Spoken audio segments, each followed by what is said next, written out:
Welcome, everyone. I have a microphone. So, this is really fun, I'm sure, for all of us to be sharing with all of you all the blessings that we have been experiencing these past 3 weeks on pilgrimage. This is not the entire group that was there. There are many more that are missing who couldn't be here with us today. We were about a group of 20. And before we share, I'm just going to share a couple of things because I know, just in terms of details, of what we did before we jump into personal sharing and more of what each person experienced. So I'm going to request Lakshmi to turn off all the room lights. And Nivedita, if you can focus the camera on the projector here. We have a slideshow of pictures and things for you, just so you get a feel for. And if any of you, none of us have seen this. Patty put this together today. So we might briefly step down so we can watch this. James, before the slideshow, I also just sent you a map that I sent to Chidambar earlier, if you could show where we were, both to you and Palo Alto. It might just take a second. Yeah, there you go. Yeah, put the map up first. Maybe even these lights, Lakshmi, because it'll be darker, probably. So I think you can still see the projector is now bright enough. We started from Delhi. I know the font is very small, but for those of you that can see, we started from Delhi, and then our first, where you see the line, Ananda Delhi. Okay, yeah, thank you, James. He's showing with a pointer. From there, we went right.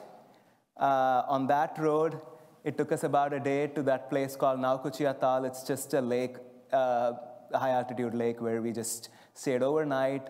And from there, we went to Babaji's cave. We spent 3 nights there.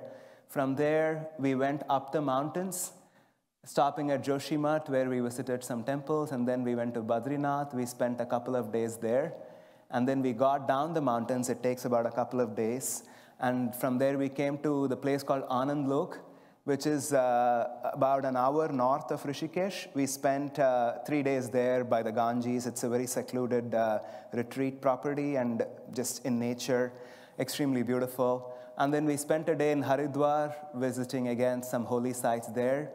And then from there, we came straight down to Vrindavan. Vrindavan is about 3 hours south of Delhi. And again, we spent another 3 days there serving Ananda's work. As all of you know, Ananda supports about a group of 3,200 widows in Vrindavan. So we were there for 3 days, and then we came back to Delhi. So that was what we did over, I think, about 20 days, the whole trip. And now you will watch a beautiful slideshow put together by Paddy with pictures. It'll have labels of all the places, so you can just get a feel for what it was like. Apologies for the typos. I'm sure they'll get it.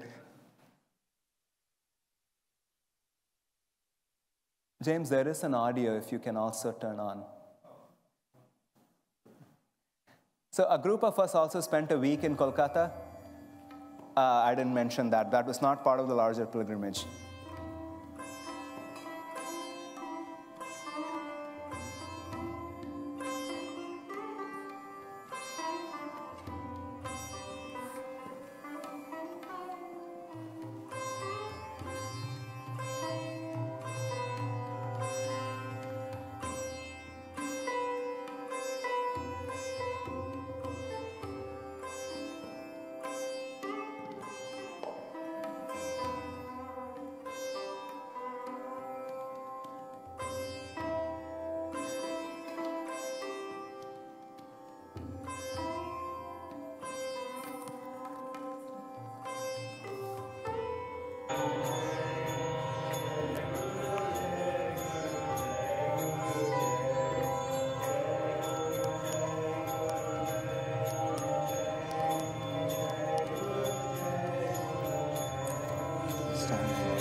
Aren't you afraid? I don't want you to big text. It's so greedy. They're gonna eat us alive. How did you walk? They're so sweet people. You can let me go. Now I'm done with food.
While we have the lights off, can you play? I had requested those who are not here to send any video messages if they wanted to. Badri was the only one who sent. We can just play his video briefly.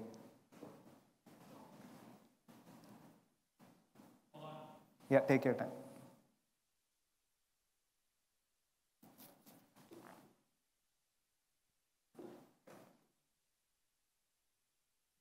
Agreed.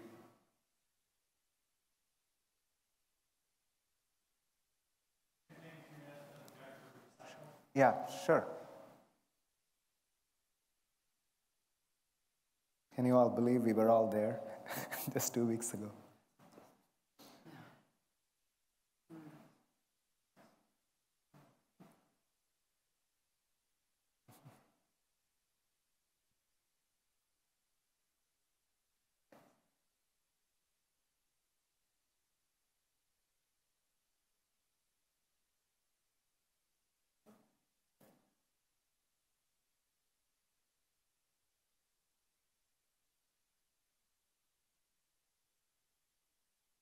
Greetings to all my friends in Guru Bhais, Ananda Palo Alto, and my fellow pilgrims.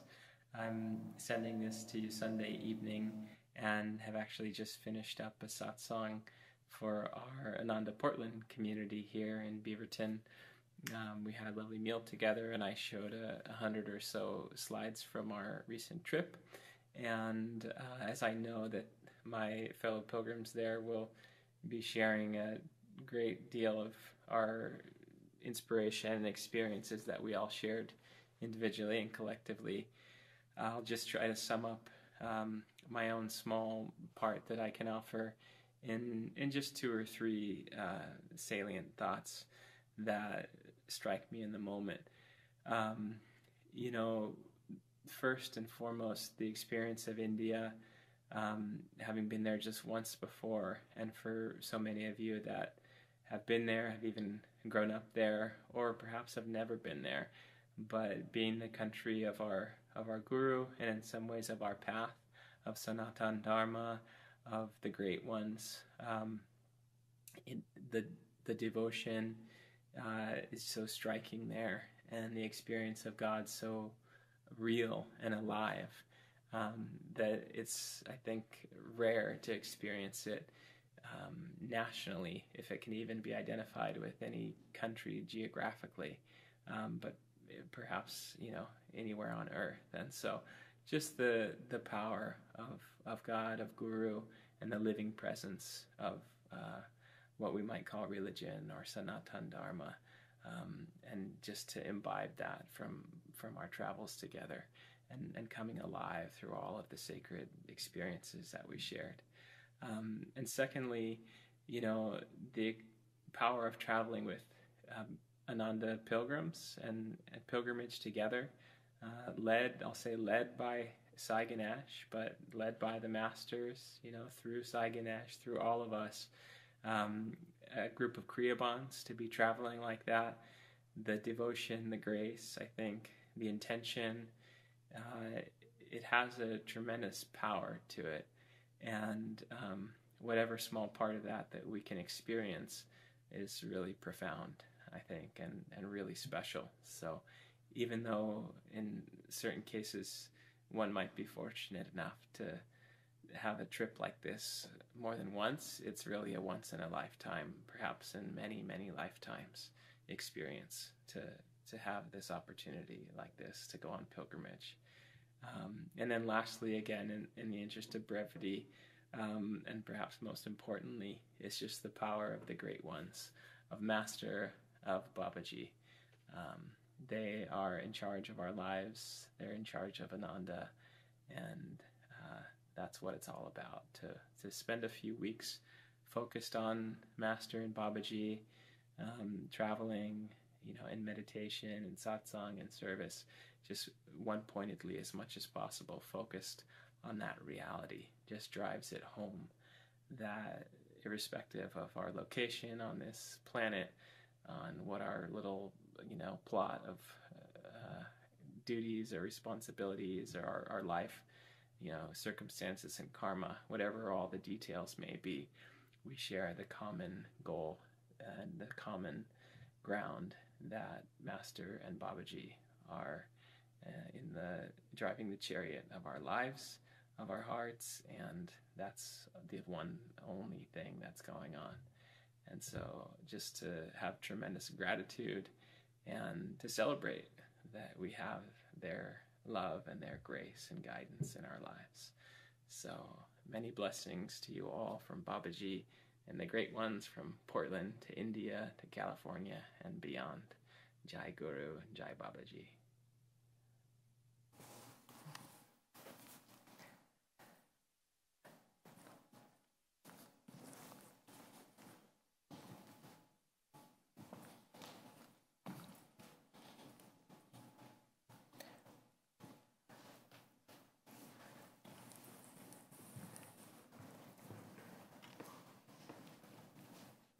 So a few others who are not here also sent some notes, but I'll read that just in a bit, perhaps. Those that are here, whoever wishes to, we don't need to go in order, or we can, whatever everybody prefers. I'm sure all of us are eager to hear any part of the pilgrimage that was touching, transformative, any story that you wish to share. I have this mic. You have to hold it closer to your mouth like this. Sure, maybe I am. There you go. It's on. It's on, and James will control it. You can keep it on. I think we have so many stories. It was hard to choose, and I was trying to think of what I wanted to share, and there were two things that stayed with me. And one was to be traveling with Kriyabans, right? We were in tune with each other, but we were also working together to raise consciousness, to raise our consciousness, to keep it raised, to keep challenging that and that level of attunement everywhere we went, and to really feel the grace and the love of God, and to keep reminding ourselves and each other of, did you see that? Did you notice that? Did you feel that?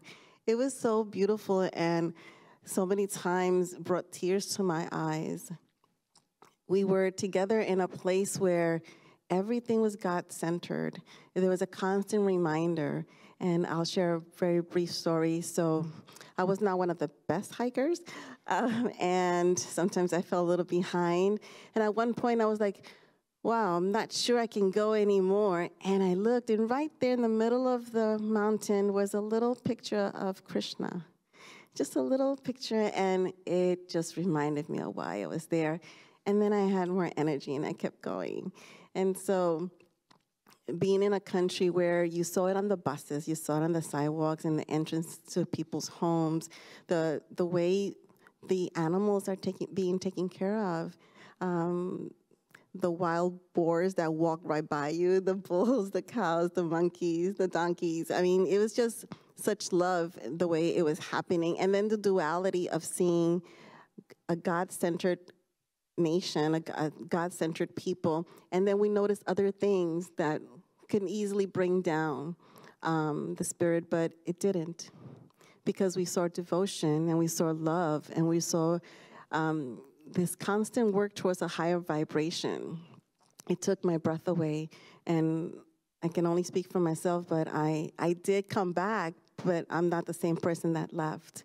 I'm just not, and I just can't imagine having gone on this trip in any other way. I'm very thankful to my Gurubhais who were with me, and to Saganesh, who was our mom, our dad, scolded us when we needed to. And no, I'm joking. He very kindly, he said, please be on time, and I think we did good with that. We were on time. For me, it also put together, it kind of sewed together the various threads of my life, and I really did some reflection on the different paths I took to get here, and it all came together and it made sense. And that rocked my world, to know that every step I took brought me to this place. And I'm grateful and I'm thankful for all the different paths I've taken, for the way I've explored spirituality. And I feel so much love and gratitude and joy in my heart that I just cannot find the correct words to describe it. So thank you for this experience. Thank you to my Gurubhais. Thank you, Saganesh. I want to talk a little bit about the power of pilgrimage, and I think that's the title of the talk. And I wanted to start by the pilgrimage I took in April to LA, the LA pilgrimage. I went to the LA pilgrimage wanting to help a friend who didn't speak English as well, and so I thought I'd be of service, and I would go to be of service to her. Turns out she didn't need me at all. But that's how God works with our nature. So I didn't really realize how important it was for me to go to LA. But God got me there, and it was such a deep experience in LA. I felt in LA very similar to what I felt in India, and what I feel in this temple and in these holy grounds that we're in right now. And it was after that pilgrimage that Saganesh said there was room for the pilgrimage. And today I think it was like a whisper, a whisper like, it could be you, it could be you. And I talked about it with my husband, and he said, you should go. And so I signed up for it. And so the pilgrimage for me was many months in the making. And although I like the idea of going on pilgrimage, to be completely honest, I'm the people that watch the videos on the Himalayas tracks and like all the cliffs and all that. So I was really afraid of that. And since Sai Ganesh had come back from pilgrimage, and I love him like my brother. And one time he said, Eloise, I'd really like to share that pilgrimage with you. And I thought to myself, with the cliffs and the this and the that. And I liked the idea of going on pilgrimage, but I was really scared of the cliffs and all of that kind of stuff. But the LA experience really it was a whisper. It was like, you could have this for 3 weeks, you know. And I took up the call, and we signed up for the pilgrimage. And then we went to the first satsang, where he told us, you know, the pace of the pilgrimage and other things. And I was like, I don't know that I can do the pilgrimage. I know I'm not the only one who had a second thought. So I was really looking to back out of the pilgrimage after that. I even talked to Sai Ganesh about it, and I talked to my husband about it, and he just looked at me and said, you have to go. He told me like that. He's right here. And it reminded me of the story when Master went to his uncle's house, and he was wanting to get his servant to go to the Himalayas, remember? And Swamiji Teshwar said, I don't think he's going to let you go, and he yelled at him. That's what it reminded me of, and I was like, okay, this is a correction. So I'm gonna stay with my first inclination and go to the pilgrimage. And you saw the pictures. You know, it was a pearl. It was a necklace of pearls. It was experience after experience of God's presence in each other and in the holy sites, and that was for 3 weeks. And weeks before that was the decision to go. And I felt like it wasn't as clear for me whether I was going to go or not. And every time I had to work on my attitude and my fears and, you know, affirm my higher self's decision to want to go to the pilgrimage, even though my ego in my head had all a list of excuses of why it was gonna really be a bad idea to go. And when one of the first temples we went to, it's early on, across from Babaji's cave, there was a Durga temple. I think I was half asleep when Sai Ganesh said we could go to that. And then he talked about different hikes that we could take. And then he said, you know, it's going to be a really hard hike. You know, you really shouldn't go. People are backing out of it. And I really felt a soul call to go to the Durga temple. And when I went, I can only say that I felt like I was on the roll call.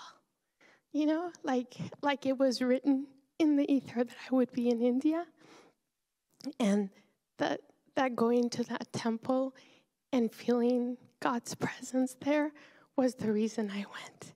And it was just a very, very powerful Mother, you called me, and here I am kind of experience. It was so agitating to my emotions. I didn't know what to do with it. But towards the end of it, there was just so much calm and peace.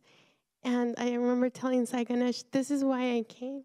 I'm done. We can go home. And he said, oh, there's so much more. And there was. So thank you. Yeah, when I first heard about the pilgrimage, I thought, no, my knees will never take it. There's nothing but pain. And I talked to Sai Ganesh, Nivedita, Shanti, and they said, you must go. So I had a minor operation on my knee, and I signed up, and I said, okay, I'm going, because I wanted to see Babaji. That was the whole point. Never been up there before, may never get a chance to do it again. I'm going to go see Babaji. So we got to that place, and we hiked up there twice, and I actually had that feeling of Babaji each time. And so that was the major blessing on this whole trip. And then we also got to meditate at Ananda Ma's ashram, and that was really special too. And I could feel a dramatic change in the way I viewed the world and myself. And Yogananda showed up about that time too. So it was truly dramatic. And so the pilgrimage can actually change you, which is really amazing. You come back a different person. But another great aspect of this, I know you saw all the pictures. It was an excellent video that we got to see. I cared about every single person on the trip. There was something special about every single one of them. And I know them all, and they know me. And that's just, you aren't going to find that anywhere. So this was just a really special chance to go on a pilgrimage to India, because India is dramatic. Like it's been spoken before, the place is holy. You just go, how can that be? And the other aspect is, Divine Mother gives you what you need, not what you want.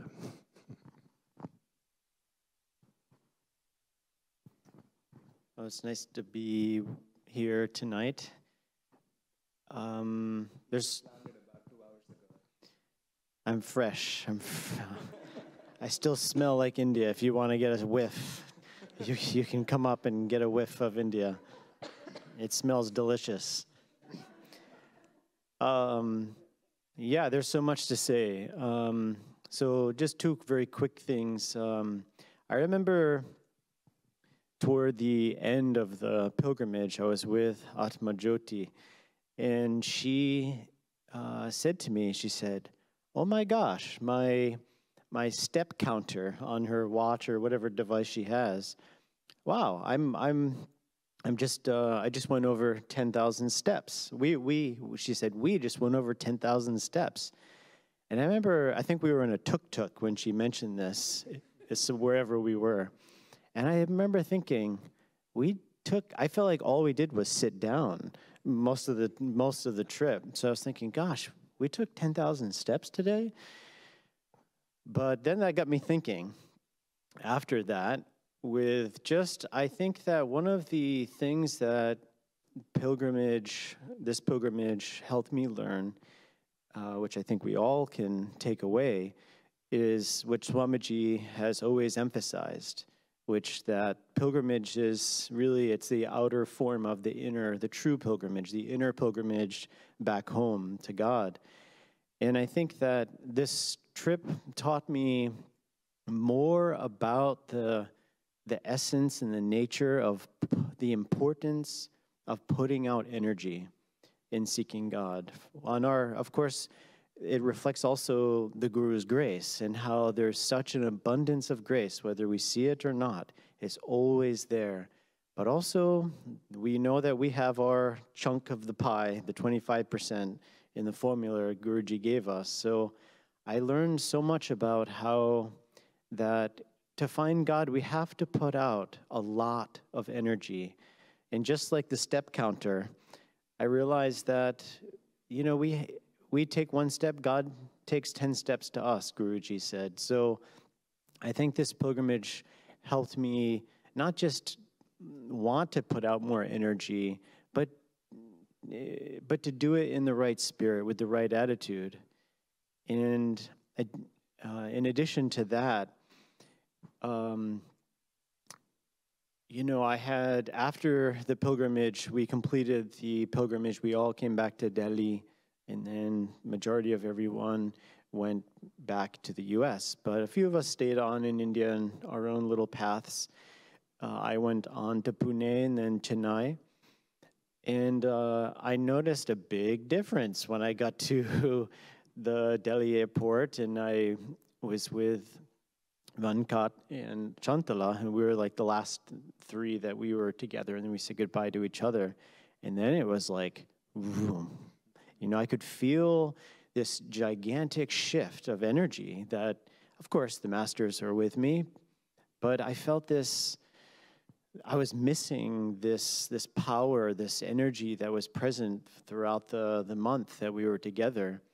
And so I traveled to Pune and all things flowed. But even still being in Pune with the Sangha there in Chennai, there's still this missing piece. And I think that, this group of great souls that we bonded together, I think was just such a gift of learning that importance of drawing closer to each other as Guru Bhais, You know, I can say for myself that there's that part of wanting a little bit of distance from people. But how important it is, I feel like I took away that to open our hearts and draw these gifts that Guruji has given us, Swamiji has given us through this Sangha, through Ananda, this family, but to draw our friendships deeper. And how can we do that? And I felt that this pilgrimage was a beautiful gift. Everyone showed me how important that is to not keep our hearts distant, especially with our Guru Bhais, because in that I feel of learning to see God in everyone, which is a big, important part of our journey, that it starts here, and we're blessed to have each other in this pilgrimage. All of you, such beautiful, beautiful souls, which helped unravel that very powerful gift. So, and thank you to Babaji and the great masters and Swamiji and Jai Guru.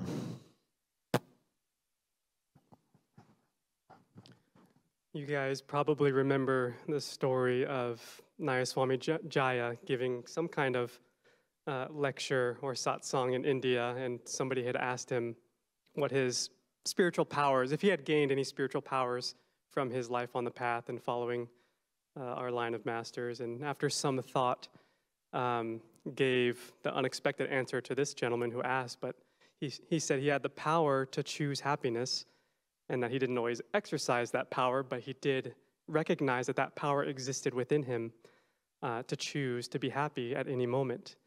And it felt like for all of us on this trip, that power became real, of the power to choose to bring Babaji with us anywhere we went to. That really became quite alive.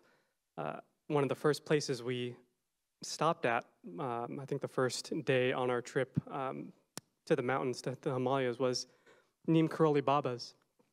And I remember meditating in there, just asking Babaji the simple question of how could I receive you more, just not for myself, but in order to share you more. And he gave the simplest of responses was, if you give more, you'll be able to receive more by giving more. And it was one of those things that's the simplest of answers, but one of the most powerful of answers. And so what that meant to me was not being overly familiar with all the different saints of the places that we were going to, was the power that I could bring Babaji to all of those places. And so with each sadhana, even on the bus rides, just taking moments to kind of sit there, be still, feel Babaji, feel his vibration, feel his aura with every inhalation, feel his vibration entering my entire body, and then with each exhalation, just feeling his aura expand outward in all directions. And it just became the reality of the trip that you could choose, we all could choose to bring Babaji with us everywhere. He was already there, he is already there, but you could amplify that feeling and that presence just by that constant attention and thought. And that power became very real. It became so simple, but so real. And I think all of us really felt that there wasn't a time or a lapse in time where Babaji wasn't there. And just by putting our attention on Babaji, it just amplified the whole experience. So that was one of the biggest takeaways, is just that simple but powerful power of choosing to bring Babaji with us. And now coming back here, starting to feel, almost like Jitendra mentioning, a little bit of shift in energy, and starting to notice that tangible realness starting to fade a little bit, and just by virtue of attention being split in different ways now, but knowing our experience in India, okay, that power does exist and it can be tapped into. And so just to have all the simple reminders constantly scattered about so that we can choose now being back here to continue with that, with not only Babaji, but with all our masters and Swamiji and all the things that inspire us and all the great saints and our gurus that inspire us. It can be moment to moment, just constant inspiration and upliftment. So, yeah, that was one of the big takeaways for me, at least. This mic. I'll perhaps share Well, I'll speak for myself. I have shared enough. I don't know if I need to share more. I gave the Sunday service and also wrote letters. I just want to add on to what Navashan was saying and what everybody has been saying so far. Just the group of people that we traveled together, everybody was just in a different space, as you can see, during these 3 weeks. I was texting Shanti, as I was every few days, and the last day, it was just the biggest of jokes and Leela that Babaji was playing with us, just an hour and 20 minutes away before we were going to reach Delhi. And just the absolute end of the pilgrimage. We were on the last day, we were going to reach Delhi by 3 p.m. And an hour and 20 minutes before that, in the middle of nowhere, the bus breaks down. The bus that's been coming with us for 2.5 weeks. And it was just a surreal experience. I mean, I didn't know. I was just making phone calls, trying to figure it out. They were trying to fix the bus at 20 minutes, 20 minutes, 20 minutes, 20 minutes. It took us 3.5 hours. And everybody had gone into the village, and they were playing cricket with the children. We were teaching them chants, and then we were singing Swami's music, and the children were singing for us. When I say children, I mean like 40, 50 children, not 4 or 5. And I was texting Shanti, this is what happened. I have to say, I was so concerned because the heat was oppressive. Although it was November, it was very hot. We were all very sweaty. The pollution, as you might have been seeing on the news, has been really, really bad around Delhi. Even in the middle of the day, the visibility is poor. That's how bad the pollution is. We were in the middle of nowhere at the end of this pilgrimage. I was texting her. Not a single person in the group complained, even once. I was like, who's going to have a migraine attack? Who's going to be hungry? Who's going to, it was not the most pleasant. I was doing fine, but I was sort of expecting. It was just, we didn't have proper restrooms. We were just in this random village. It was one of the most beautiful, uplifting experiences of the trip. And so I just wanted to mention that, to speak of everybody that was in the group and everybody's energy. That was just the absolute highest for these 3 weeks. I just don't even know how. I wouldn't have imagined that was possible until I actually experienced it. I want to read a couple of things. I'll read more from people that couldn't be here. I'll read a little bit of Pranav shared. He wrote in an email he couldn't be here with us today. The first one is he witnessed God's immediate response when he and Badri went to take a dip in the Ganges and his mala got lost in the river. And it was very dear to him. He was very concerned. It was not... he was obviously, it was upsetting for him to have his mala be lost. And he asked Badri, would you go into the river? Badri swims very well.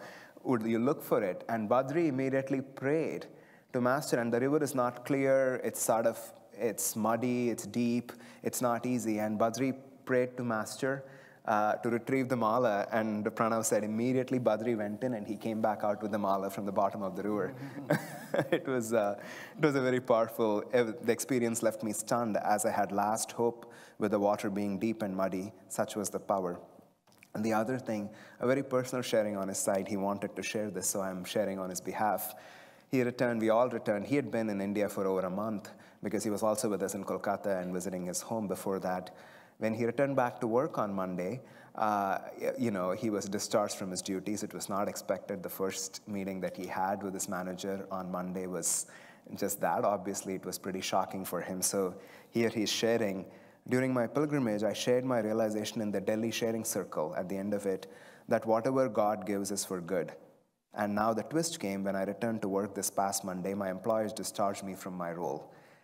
Witnessing the Vrindavan, the widow's trust in Vrindavan, and God strengthened my faith and trust. Now I am actively seeking the situation's lesson, discerning my path and praying for guidance, and pilgrimage in my life continues.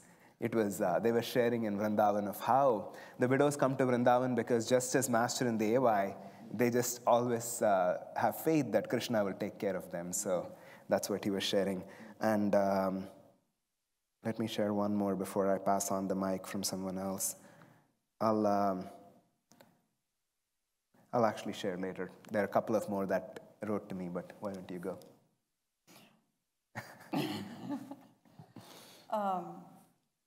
I just wanted to comment on something you said, which was how unique this was, the experience at the end of the trip and everyone's attitude being so uplifted. Believe me, we felt that way during the whole trip. I mean, this man was a miracle man. I mean, taking a bus over those lines that you saw. I mean, I've been to India several times, but not like this. And so I think you have to be energetic. You have to be in a high space and then with a very caring and kind and wanting to share your love on a trip like this. We were so close. I journaled a lot, and I still like to journal a lot. And I wrote 2 or 3 pages on just the bus. So that can just tell you, I mean, how sacred I felt the bus was even. There was so much that could be said about every single place we went. There were just, it was moment after moment, not even day after day, that we had special things that Saiganesh and Jitendra and Navashan and Badri planned for us. They were an amazing group to lead us, and everyone on the trip had so much to offer. I mean, everyone had something in their bag that they could pull out to assist in whatever was going wrong, whatever the occasion was, whether it was someone being sick or someone needing, attention, or someone needing clothes, or they forgot their shoes, or, just whatever it was always shared with everyone. But I wanted to, all of those things were not what I planned to say. What I want you to do is I want to take you on one of the little excursions we were on. So I want you to sort of sit up straight and shut your eyes and just go with me to the Abhishek in Badrinath. It was, I'll see if I can do this. It was really a place I never really thought I would go again. And I realized why. When I got there, I went again, because the first time you go, there's so much going on that you get caught up in all of that. And so this will be the first time for you all. And when you then go on your own, it'll be like the second time. And then you'll get to really feel what I felt this time. So it's 4 o'clock in the morning, and you get up, and it's dark. And it's cold. It's very cold. It's maybe 20 degrees out. And so you have to put on every piece of clothes, everything you brought. Double socks, double everything, your hat, your scarf, your gloves. And you get down into the lobby by 4:30 because the bus is waiting to take you part way, but not all the way. So you file out, and you're in silence because this is a very sacred moment. And you're just anticipating what it is that you're going to experience, because it's very much a mystery. So you're in the bus, and we go what seems a few feet, and the bus stops and says, "This is it." And so you get out and realize that you have quite a ways to walk now. And you're up at 12,000 feet, and you can't breathe. And you have all these clothes on, and you have a ways to go. And it's not like it's nighttime for everyone. There are a lot of people awake and a lot of people around you. And the lights are just like being in the astral world, because the temple is lit up with every color of light you could ever imagine. So just picture in your mind that you are going toward this huge body of light, of turquoise and pink and orange and yellow and green and blue, and it's like very smoky and very ethereal.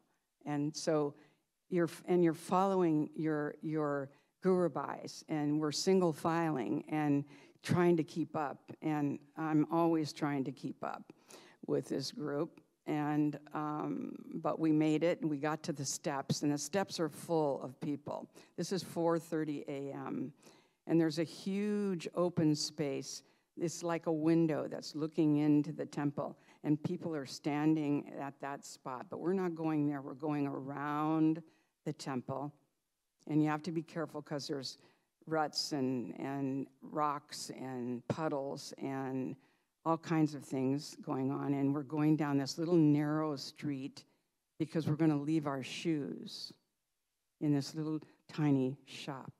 So you take off your shoes in the pitch black and you place them in a spot where you hope you'll find them when you come back.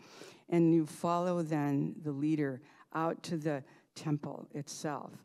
And they're calling our names, and we can get in line because our great leader had organized this.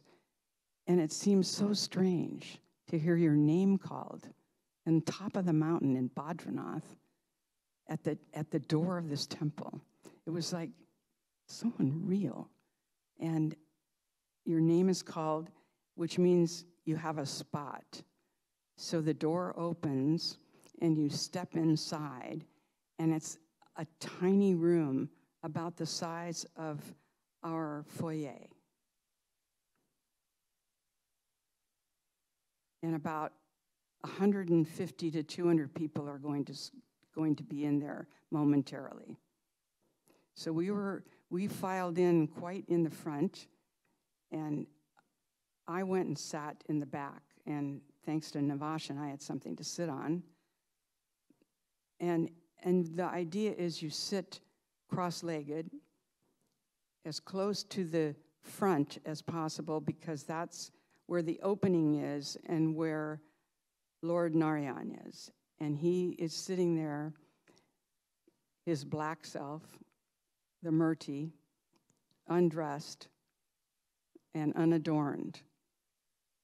So you squeeze in, the people, everybody squeezes in. You're very tightly squeezed into the person next to you who might be elbowing you and the knees in your stomach and whatever, but you're all squeezed in waiting for this moment, for the ceremony to start. And the priest comes in, and the flowers are passed. All the flowers come from above. All the people who are giving the gifts, the flowers come over our heads, and we're passing them towards the altar and anything else that is being offered to Lord Narayan for the ceremony. And then it begins, and the bell starts ringing, and the bell, what instrument is that? Cymbals and bells. And they're loud, very loud, so your ears are really then pounding with this sound, and then it stops. But the priest continues with all the offerings, and he started out. I don't know why I didn't realize what happened. First, he washes the Murti with milk and with oils and with incense and all sorts of things, and washes the Murti. And then they begin to adorn the altar. And we had offered this magnificent cloth. It was sort of a cream-colored cloth with beads and macrame and stitching. And the priest elected to use that as the main altar cloth across the front. So there we are staring at this beautiful piece that we had offered to the Lord, and it was there the whole time as he then took each piece of cloth, each flower, each garland that was being offered from all of the group and everybody that was outside also. It was all coming in. And piece by piece, he built the most magnificent altar I have ever seen. It was so exquisite. It was just absolutely breathtaking. And the bells and the chimes start ringing again. And they ring and they ring and they ring and they ring and they ring and they ring and they ring and they ring and they ring. And you don't know and you can't imagine they're going to ever stop. And then they do. and you sit there. I sat there. In fact, I feel the same. I was washed over, just completely drenched in this feeling of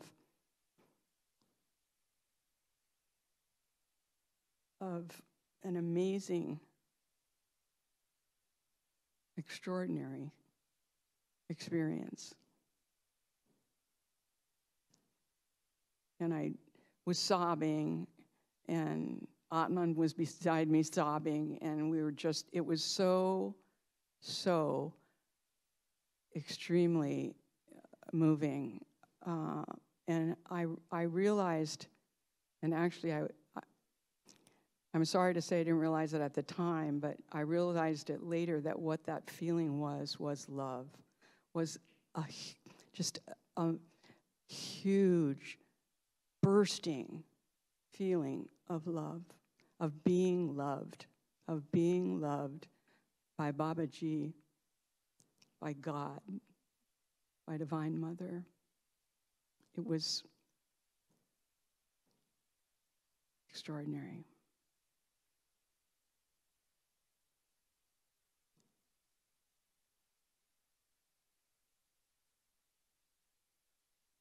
So, no matter what it takes in this lifetime, you must go to Badrinath.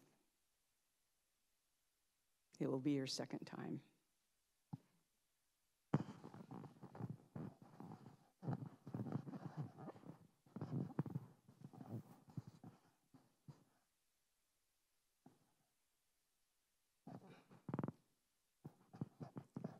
My first activity that I got to participate with was Babaji's cave.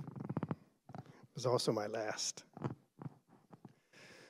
As I was walking up the trail to make it to Babaji's cave, I was overwhelmed with fatigue, and I laid down in the middle of the pathway.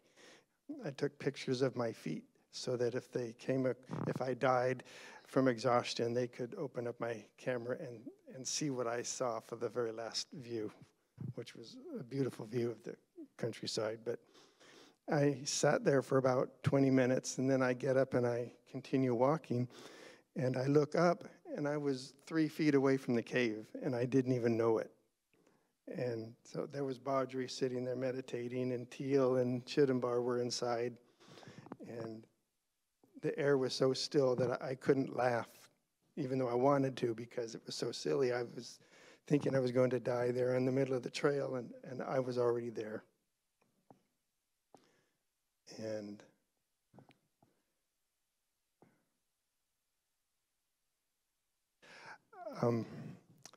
I have noticed a few changes in me since I've been back.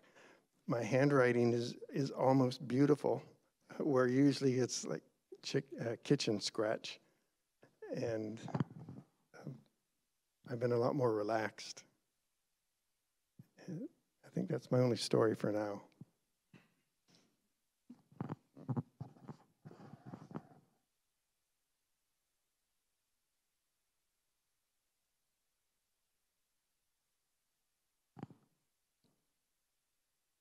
I joined the group for the last part of the journey, which was in Vrindavan.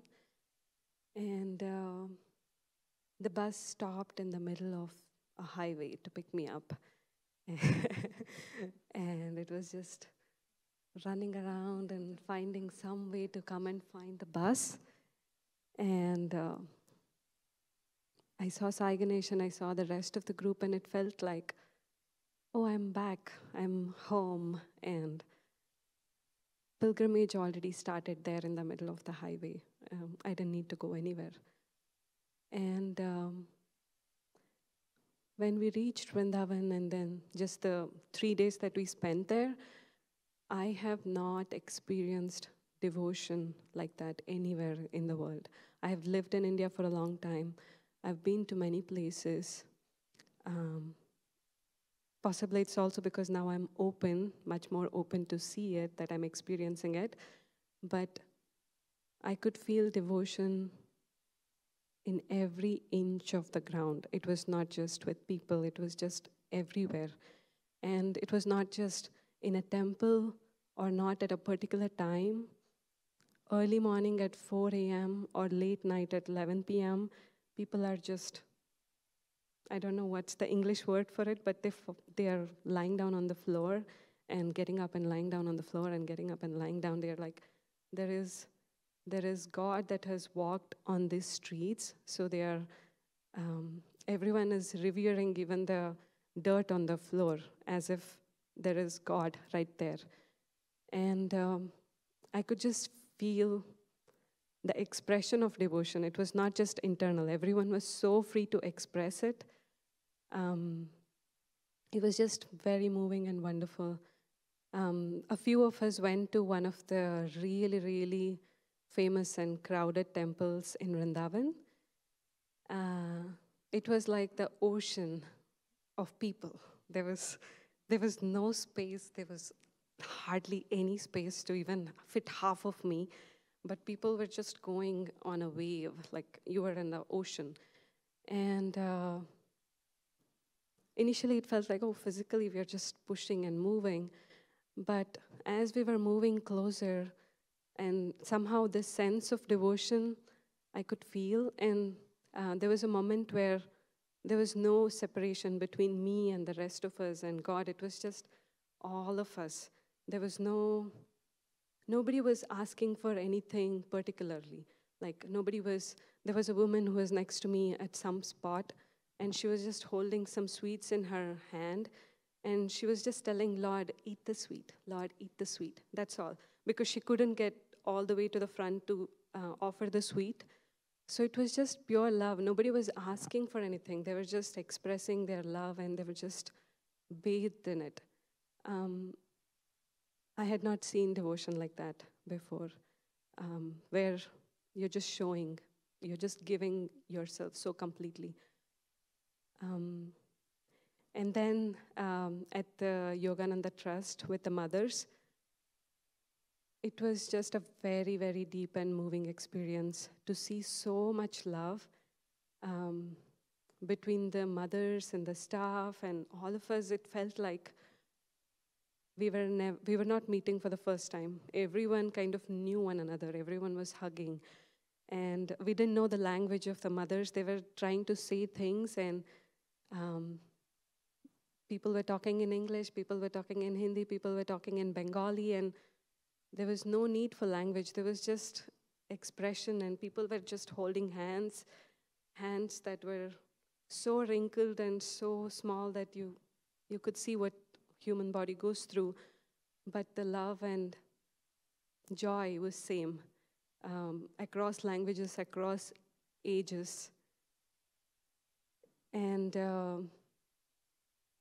it was there with animals, with every single experience, the same love. I felt there was mother in each one, and there was mother in me. So it was all the Divine Mother's expressions, just sharing love with one another. And it was very beautiful. And the last part that I really, really is very memorable for me was the part where I understood the vow of the pilgrim. Because as Sai Ganesh said, we were returning and our bus stopped in the middle of nowhere. And I don't know, somehow I don't think it could have happened with any other group I have known in my life, where everyone just went to a temple and we just started chanting, and small kids started peeping out and seeing what's happening, and we invited them.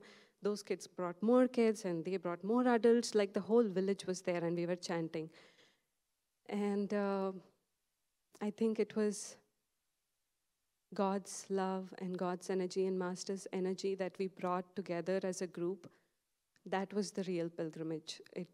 It was not really the places. It was God through us. And we kind of created a holy spot where we were. And that was a very beautiful experience.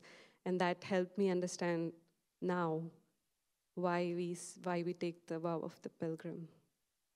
Thank you.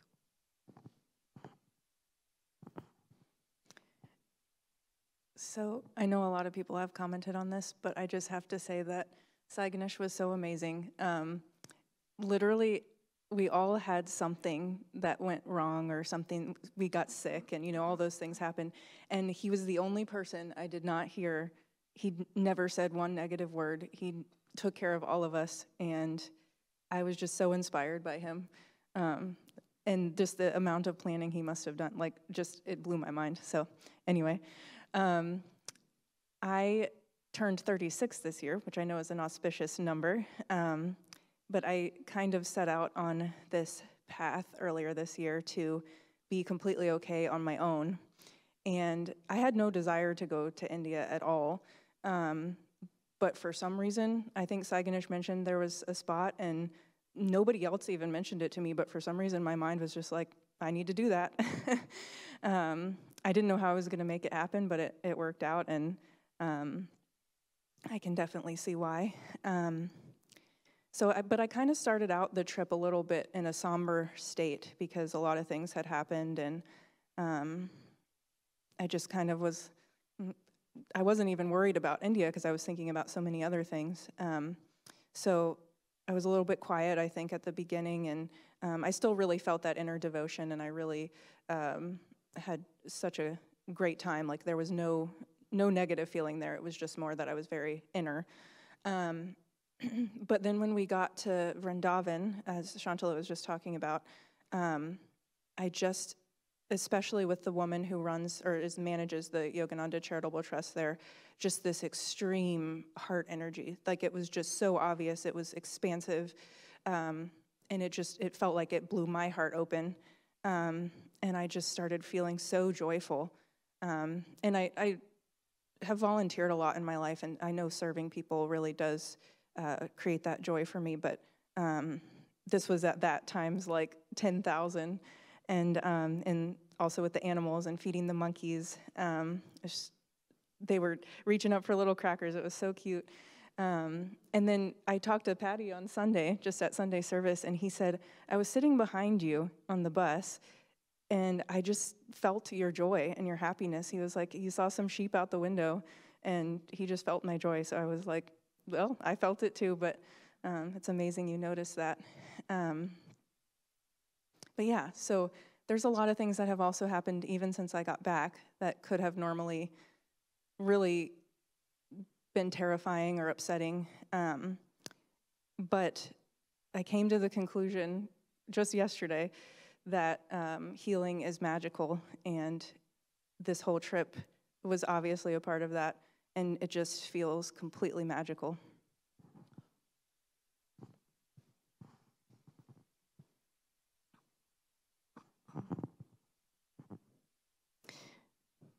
Whenever I've been preparing to go on pilgrimage, whether it's even LA a little bit, but, you know, Israel, Italy, India, there's a part of me that feels like I might die. And really, like, it's scary, you know? And I don't know what it is that's fueling that, but it's very real. And so I say yes to the pilgrimage, but inside I'm going like, okay, but if just anything might happen, I may not go, you know? I'm sort of like holding that little qualifier, my mind, but now I've been through enough of those experiences to know that I didn't die and that, you know, good things happened. So I went with both of those feelings on this trip, and I was also very scared about the roads, and I had just heard stories, and I just felt like, wow, can the bus even fit on the road, you know? Like, maybe the one tire is always, like, slightly falling off the cliff, you know? I didn't know. People were talking like that about their experience. I think it gets exaggerated over time, but I ended up, and yeah, Lakshmi actually helped me with this because she said when she went up there, she just went with so much joy. So I just kept keeping that in mind and really ended up having no problem at all with the roads, the bus, the cliffs.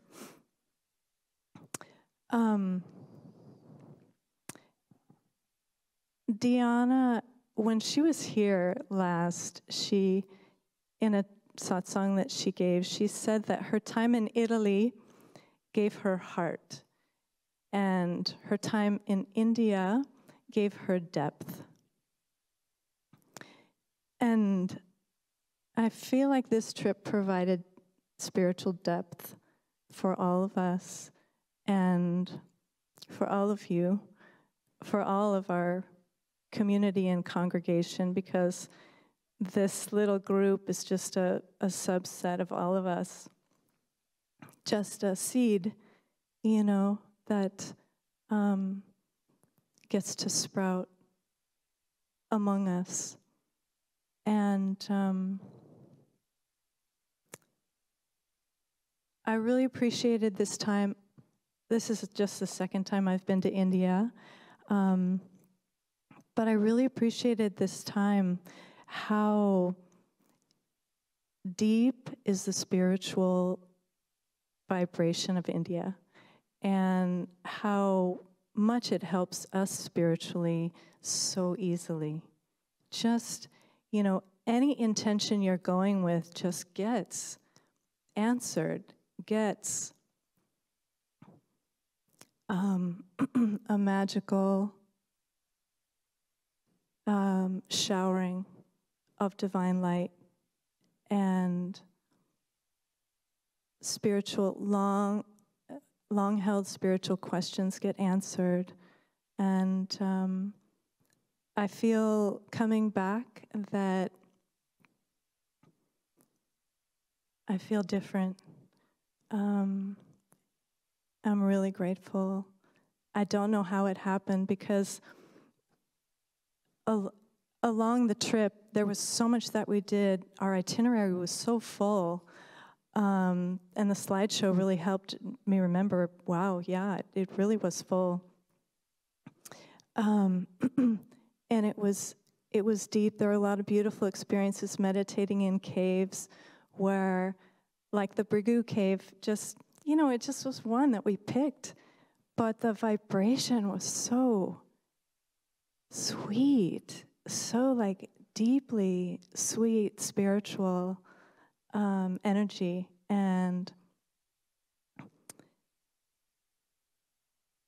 it happened just over and over like that.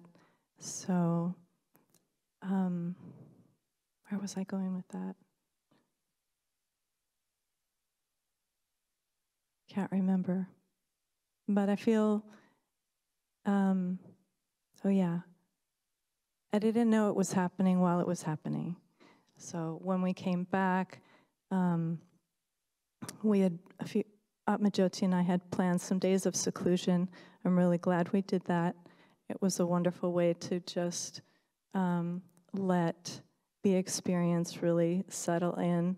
And it's funny that during that time, I didn't really reflect on the pilgrimage, but a lot of things about my life now just I reflected on in a very new way. And, feeling much closer to God, to Babaji, Divine Mother, this path, this community, this incredible, incredible blessing of all of us getting to be here together in this way.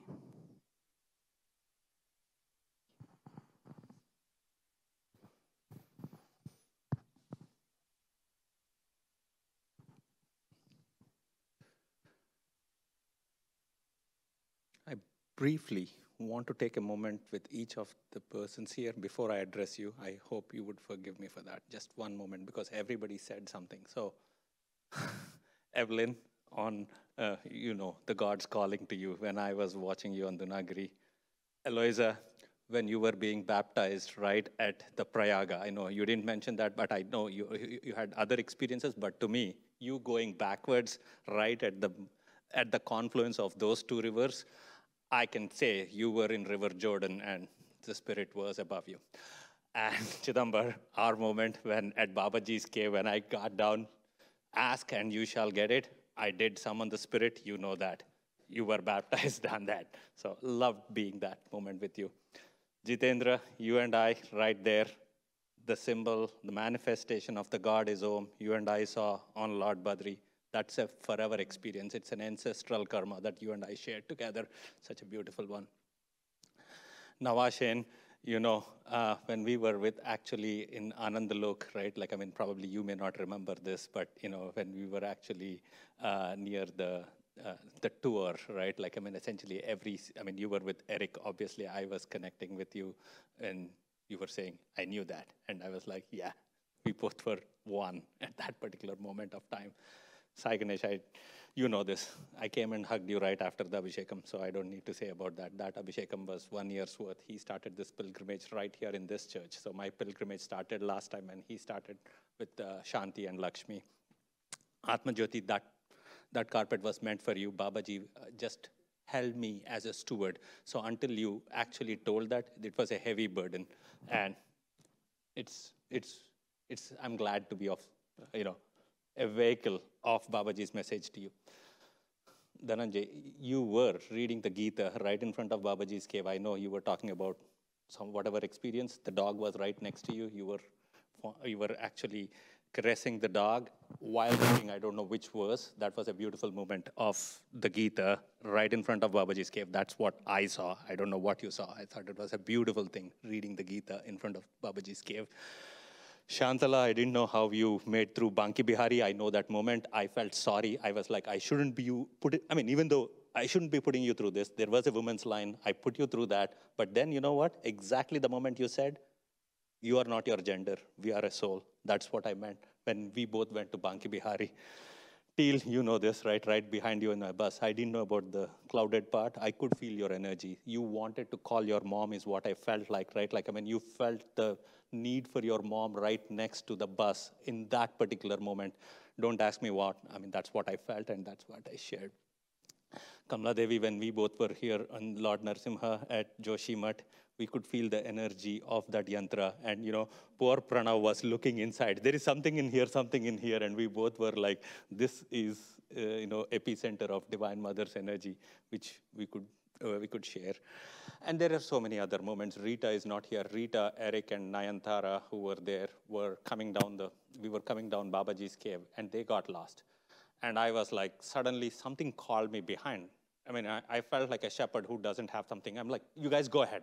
I feel weird, right? Like I have to go back. They are not answering my call. So I was really worried for a minute. I saw them. Mathematically, they should be here, 5 seconds away. And I couldn't feel where they were. And ultimately, they took a different path. I called them, and never have I felt so reassured to get back Rita, Eric, and Nayantara. Of course, that path also would have left, but so many other experiences, so I'm done with that. But I just wanted to note an individual. These are all one moment. They may sound trivial to you. They may sound probably not out of context, but in those one moment, you can live an eternity. That is the speciality of each of the moments I'm actually mentioning, right? So if you were to look at the whole trip, personally for me, first of all, it's a long-standing yearning, if you will. So when we say, as our Sunday service was saying, will thou come? There is a question mark. That interrogative at the end was very bothering me. I know, I'm sure it should bother some of you. So what happened during the trip was the question mark dropped for me.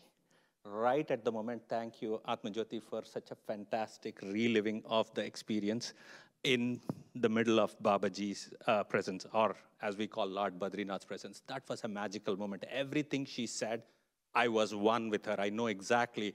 It is like your heart begins like a balloon and it explodes, and you're glad it explodes. Then you're drinking in the showers of the explosion of your heart, right? I can't say this any more beautifully than she did, but we could all feel the Lord was saying, I am here, right? And such a magical experience, right? And some of the moments were, the priest is sprinkling sacred water on you. And the beauty of it was, one of the things is you are making a flower to the Lord and giving. And one of the offerings says, thou shalt, it's a rain coming into you, and you could see the priest actually sprinkling in. So it's such a perfect synchronicity that, and it's not only me, my neighbor, Nayantara, she had her all of us were crying, and these were just crying out of joy, right? Sheer joy and cleansing, purification, you name it. It's all the things in our path, but coming to a realization that, for all Kriya yogis, I would say ground zero, your epicenter, 0, of your coordinate system is Badrinath. So, yeah, thank you for all of you. So that's why I took so much time for making this. We were all there. You all know I'm just putting in some words, and words can't capture it. And I wondered, Lord, you gave me such a beautiful experience. Again, wilt thou come, right? Every day I have this. And Lord, these days is quick to answer after the pilgrimage. Previously, he used to take his time. These days it's very quick. I come home, my first energization, Shanti knows this, I sent her a picture. First thing in the morning, 6 a.m., I'm energizing, and suddenly I see the pattern. I'm like, if the Lord were only to grace, and if anybody wants, come to Fremont, I will give you my address. You can see the Lord exactly in the pose that he is in that picture with my trees. There is a sun shining, and in my trees, I see exactly Lord Badrinath in the exact pose with the tilt, if you were to see it, right? So the Lord does answer, so there is no question mark anymore. So that's a very, very, again, the Lord is listening, the Lord has confirmed, and then he's like, how much more proof do you need? Right? So these days, this is my dialogue, continuing dialogue with the Lord, and it's you can do a lifetime. It's worth it. You can wait a lifetime to invoke the Lord into your this thing, and it's everywhere, right? There is Krishna in Vrindavan or in the Hiranyagarbha temple that you are doing at it. It's a completely different lineage from Sri Yukteswar, but you can still feel his presence, right? Or in the cave of Adi Shankara, that's another powerful experience. We were 20 people, and there was another group of 20 people. So the cave was actually tied up, and all of us were dispersed. And I was like, Swami, this is the founder of the Swami order, and I'm like, seriously, you treat us like this? We are coming you for the second time. Can't I get a single drop? And this is my accusatory tone to Adi Shankaracharya, right? Sure enough, I get the cave all to myself. None of the 20 people in our group ever enter for the next 30 minutes. And the guy was saying, I opened it for you. I opened it only for your group. So actually, Sai Ganesh spoke to a priest, and it's normally locked. Say they opened it, and they're like, nobody is here. And I'm like, okay, Lord, sounds too exclusive.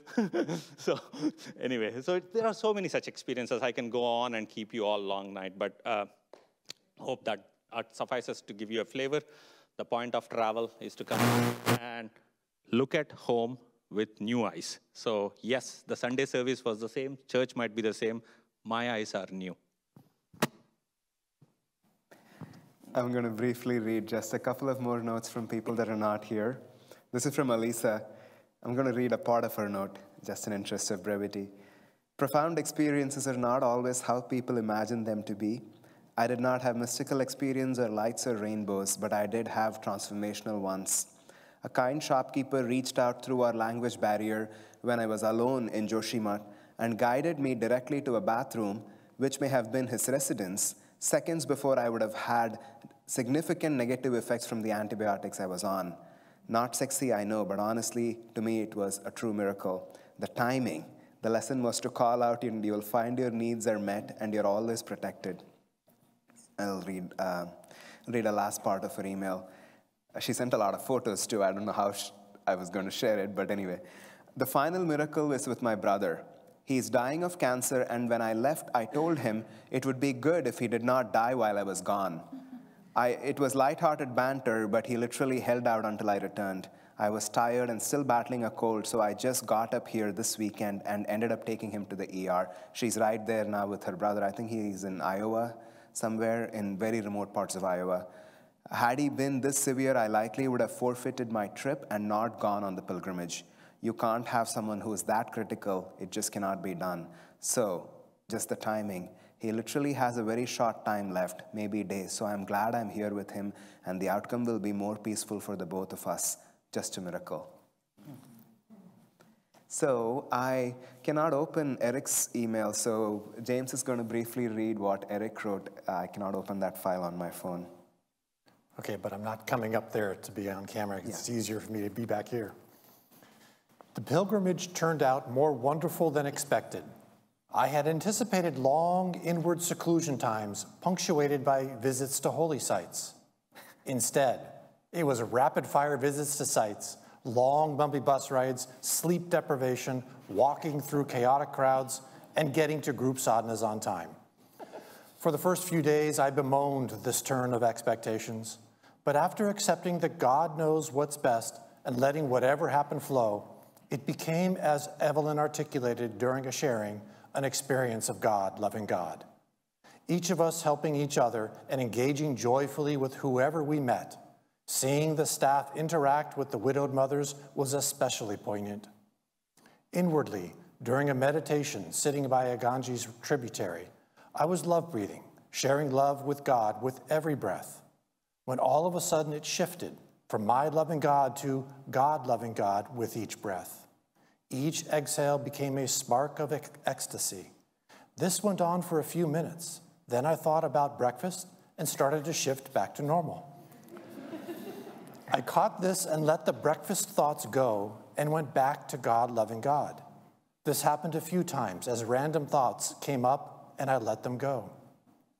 Coming back home, being back home now, I feel my normal life, my normal consciousness start to engulf and try to extinguish this divine experience. To hold on to this and let this experience be a pivot point to a higher spiritual trajectory, I feel a renewed commitment to let myself be purified. To help this process, I've adapted my normal practice throughout the day of sending God love on every exhale, to also feeling like I am letting myself go on every exhale, letting myself die a little on every out-breath so that room can be made for the sparks of God's ecstasy. It will probably be several months or years before I know whether this will be a major or less major spiritual pivot point. Regardless, it will be a pivot point. I am very grateful for all our Guru Bhai's organizing, help, attendance, and support for this pilgrimage, which created a vortex of divine energy enabling inner spiritual shifts. I know we are close to 9, but we have some gifts. Did you want to say something, Eloisa? Yeah.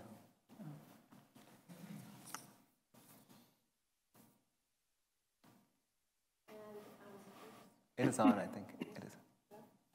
Is it on? Oh, there. And Trisha had said that when they went, I think it was, I forgot where you guys went to, but you took the list of the members. Of the members. So before we left, Lakshmi gave us a list of all the members, and we faithfully carried it to all the sites. And also the prayer for the Golden Palace intention. So you guys really were all there. We have just a couple of small gifts, but before that, I know we are out of time. Anything anybody wants to briefly ask or share before we end the night? I know it's been very full, but I don't want to end before giving that opportunity. If anybody wants to say something or ask of anything of any of us, you can perhaps ask. We will repeat if you have anything to say. I know it's already close to 9. Ask these guys about the play they did put on for us, too. I mean, not tonight, but... yeah, we will share it. Jitendra has a recording of it. Now that I have internet here in Alto, strong. They put on a play for us. I can't even. One of the nights in Babaji's cave, we actually staged a world premiere of a play called The Resurrection of Kriya Yoga. It's a dramatization of Lahiri's meeting with Babaji and the first Kriya initiation. He sings 10 songs at least. And it was incredible out on Dunningary Mountain. You know, I mean, wow. So we have just a couple of small gifts for all of you. This is Prashad from Badrinath. I think if somebody can go to the kitchen and get a spoon for this, everybody can just take it themselves. It's just sugar. With a lot of holy water. No, it'll absorb moisture. Eat it. And then Evelyn has beautifully packaged vials with Ganges water from Rishikesh for you to take home with you. Very sweet of her. So you can also come to Evelyn and get that. And thank you all for joining us this evening and sharing in all the beautiful experiences that we all had. You were all with us. Yeah. And I think it was just so special, just taking all of you with us on this trip. Jai Guru. Jai Guru. Jai Guru. Paramhansa Yogananda Maharaj ki. Jai. We are so used to that. We did that for all the 5 gurus every time we boarded the bus. Every single time.